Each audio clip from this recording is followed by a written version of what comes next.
नमस्कार दोस्तों, मैं एडवोकेट राकेश कुमार स्वागत करता हूं अपने चैनल पर। आज हम फिर से बात करेंगे अपने इस नए वीडियो के माध्यम से अपने विषय पर। तो अगर आप नए हैं और भूमि के संबंध में नई नई जानकारियां चाहते हैं तो हमें सब्सक्राइब करिए, वीडियो को लाइक करिए और शेयर करिए और बने रहिए हमारे साथ। तो आज हम आपको लेकर चलेंगे पुनः अपने विषय मध्य प्रदेश की भूमियों के संबंध में। जानकारी ली मध्य प्रदेश में भूमिहीन व्यक्ति के संबंध में कि भूमिहीन व्यक्ति कौन होता है और उसके पास कितनी भूमि होनी आवश्यक है।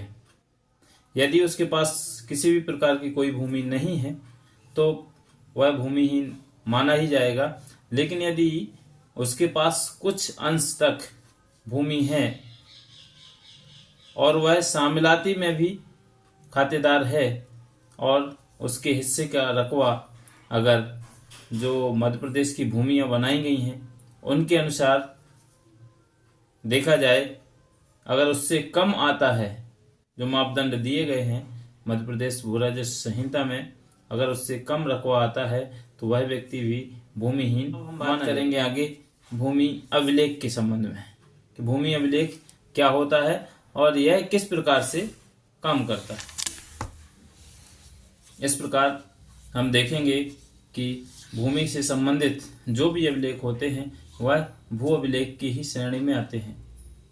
तो मध्य प्रदेश भू राजस्व संहिता में संहिता के अध्याय 9 में भू अभिलेख के संबंध में उल्लेख किया गया है और इसके अधीन हैं, इसके अधीन भूमि के या जमीन के कहेंगे नक्शे और खसरे, खतौनी इत्यादि सभी अभिलेख आते हैं।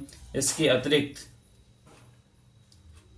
क्या है, इसके अतिरिक्त भू अभिलेख रखे जाने वाली कुछ का उपबंध अन्य प्रकार के अभिलेख भी अपने पास रखता है।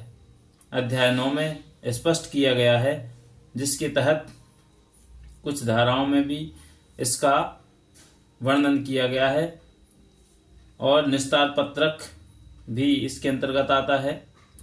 वाजिबुल अर्ज भी रखे जाते हैं। इस परिभाषा के अनुसार वे भी भू अभिलेख की श्रेणी में आते हैं और धारा 256 के अधीन बने मध्य प्रदेश भू राजस्व संहिता 1959 के नियम भी द्रष्टव्य हैं। इस प्रकार से जो भी जमीन के अभिलेख हैं, चाहे वो निस्तार पत्रक हो, चाहे वो राजस्व खसरा हो, राजस्व नक्शा हो, या फिर जो नामांतरण पंजियां हैं जिसमें दाखिल खारिज किए जाते हैं, वो सभी भू अभिलेख की श्रेणी में आते हैं। इसके संबंध में हम विस्तार से आगे चर्चा करेंगे। और अब बात आती है भू राजस्व के संबंध में। तो भू राजस्व से अभिप्रेत है कि भूमि धारित के लिए राज्य सरकार को जो टैक्स के रूप में या धन के रूप में जो कर अदा करना पड़ता है या प्रीमियम हमें चुकाना पड़ता है, वह भू राजस्व के अंतर्गत ही आता है। चाहे वो पट्टा धन माना जाए, प्रमुक्ति भाटक माना जाए या इन अभिव्यक्तियों में अन्य कोई सजातीय रूप माना जाए। इस प्रकार से जो भू राजस्व है वह हम जो जमीन अपने पास रखते हैं, हम काबिज रहते हैं जिस जमीन पर, उस जमीन का जो टैक्स होता है, जो कर होता है, वह सरकार को देना पड़ता है और उसी कर को हम भू राजस्व के रूप में देखते हैं, जो मध्य प्रदेश की भूमियों के संबंध में अभिलिखित किया गया है। अब आगे बात करेंगे हम विधि व्यवसाय की। तो विधि व्यवसाय क्या होते हैं? विधि व्यवसाय से अभिप्रेत कोई ऐसा व्यक्ति जो विधि व्यवसायी अधिनियम 1879 के अधीन या तत्समय प्रवृत्त किसी अन्य विधि के अधीन मध्य प्रदेश के न्यायालयों में, किसी भी न्यायालय में विधि व्यवसाय करने का हकदार है।